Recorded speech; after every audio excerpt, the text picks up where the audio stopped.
Hello everyone, जैसे कि आप सबको पता है मैं रितुस बेकरीज हाउस की ओनर रितु।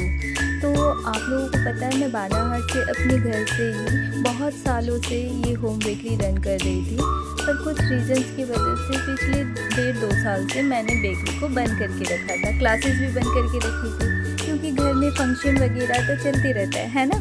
तो हमने सोचा कि कहीं नई जगह में सेटअप करते हैं, स्टूडियो खोलते हैं, अपने काम को आगे बढ़ाएंगे। पर क्या होता है ना, हम जिस जगह में जिस एरिया में रहते हैं, हम लोग जो सोचते हैं, जो सपने देखते हैं, उस हिसाब से हम लोगों को उस तरीके से कुछ मिलता नहीं है। और बाहर जाके सेटअप करने की भी सोची तो बाहर फिर नए माहौल, नए जगह, बहुत प्रॉब्लम्स आते हैं एक लड़की के लिए बाहर जाके सब कुछ अकेले सेटअप करना। तो एक दिन क्या हुआ कि आज मदर्स डे भी है, मैंने सोचा कि चलो आप सबको बता ही देती हूँ कि मैं अब से ऑर्डर लेना और क्लासेस के लिए भी मैं स्टार्ट करती हूँ। तो आप लोग ये मत सोचना कि मैं वो पुराने सामान लेके मैं पुरानी चीज़ों को यूज़ कर रही हूँ, ऐसा कुछ नहीं है। जब हम लोग होम बेकर काम करते हैं ना, जो मुझे जानते हैं बहुत क्लोजली, मुझे जानते हैं, मेरे पास आते हैं, मेरे नेबर हैं, मेरे फ्रेंड्स सर्कल जो भी है, जो मेरे घर पे आते जाते, उनको पता है कि मैं अपनी सामान कितनी फेंकती थी जब मैं बेकरी चला रही थी। तो सामान हम लोग का ऐसा है ना, खाने पीने का एक्सपायरी डेट तो आपको 6 मंथ, 2 मंथ, 3 मंथ में ही रहता है। और प्लस आप लोग ये माइंड में रखना ही मत कि वो पुराने सामान से काम हो सकता है, ये कभी नहीं हो सकता।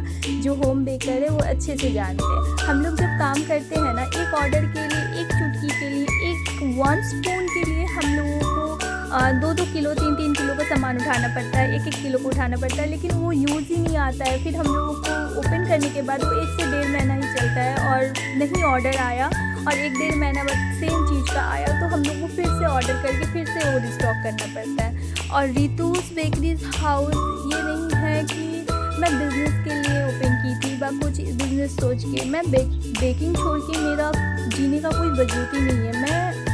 मुझे सब बोलते थे जॉब कर लो, ये कर लो, स्पेस नहीं हो रहा है, ये बाद में कर लेना, पर मेरा माइंड सेट ही नहीं हो पा रहा था कहीं पे। और कुछ रीज़न थे जिसकी वजह से मैंने अपने काम को यहाँ बंद किया था, क्योंकि मुझे बाहर जाना था, बाहर भी मुझे बेकिंग क्लासेस देनी थी, सबके अंडर में रह के थोड़ा बहुत मुझे थोड़ा कंपटीशन में भी जाना था। जो मैं की धीरे धीरे अपनी पेज में अपलोड भी करूँगी कि मैंने क्या किया इस दिन, और मैं कहाँ कहाँ गई और किस किस कंपटीशन में गई और किन किन लोगों से मिली, वो सारी मैं अपडेट ज़रूर आप लोगों को दूँगी। होप सो आप लोग अब मतलब मेरे जो भी क्लाइंट आते थे ना, कोई तो ऐसे ही बोलते थे कि प्लीज़ आप ऑर्डर ले लो, प्लीज़ आप ऑर्डर ले लो, एक बना दो, एक कोशिश कर लो। पर ऐसा था कि मैं बना ही नहीं पा रही थी, सारी पैकिंग हो गए थे, घर पे काम ही बंद।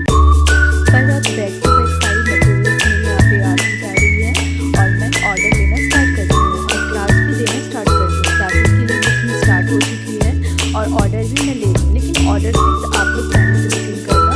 फिलहाल मैं अर्जेंट ऑर्डर में नहीं कर पा रही हूँ, लेकिन छोटे मोटे हो तो कर लूँगी, पर कुछ थीम वगैरह हो तो मुझे थोड़ा टाइम लगेगा। मेरी मदर्स डे स्पेशल मैंने कुछ अरेंजमेंट किया था सारी मॉम्स के लिए और बहुत इंजॉयमेंट भी किए। आज मेरी मम्मा को देख के मैंने तो अपनी मम्मा के लिए फ्लावर बुके बनाए हैं, सब अपने गर्लफ्रेंड के लिए बनाए हुए हैं ना। और एक बड़ी अनाउंसमेंट कर रही थी आप लोगों के साथ, रितुस बेकरीज हाउस में कुछ न्यू प्रोडक्ट, कुछ आ रहा है, लॉन्च हो रहा है, अभी मैं बताऊँगी। बहुत जल्दी व्हाट्सएप, इंस्टा और मेरे पेज में अपडेट हो जाएगी। होप सो आप लोग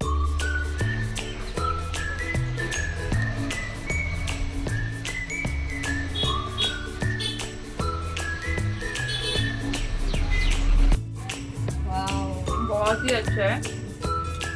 आई थिंक 3 फ्लेवर्स का है, मे बी मैंगो, वनीला और आप बताओ बटरस्कॉच है। बहुत टेस्टी बने, बहुत टेस्टी।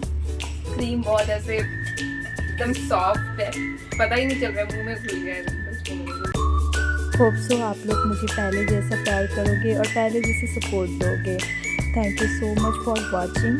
मुझे बहुत अच्छा लगा और कि मैं नहीं कर रही थी तो मुझे कितने मिस कर रहे थे मेरे जो भी सपोर्टिव क्लाइंट्स हैं, वो मेरे हमेशा ही रहेंगे, मुझे पता है। थैंक